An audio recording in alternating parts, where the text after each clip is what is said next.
That wasn't me! Have you ever done something and thought, that wasn't me? What if it was you, just a part you have never met before? Carl Jung called it the shadow self.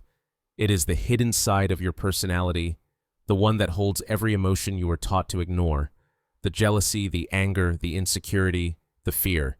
We bury these feelings so deep that they start living in our unconscious mind, quietly shaping how we see the world and how we react to it. The truth is, your shadow never disappears. It simply finds new ways to speak. It speaks through your triggers, through the people you dislike, and through the moments that make you feel small. The things that irritate you most in others are often the same things you have not accepted within yourself. Here is the twist. Your shadow is not only the home of your darkness, it is also the hiding place of your power. Your confidence, your creativity, your strength, all live beside the parts you reject.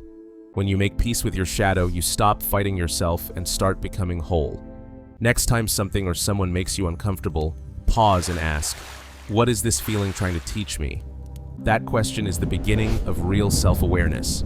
It turns judgment into understanding and pain into growth.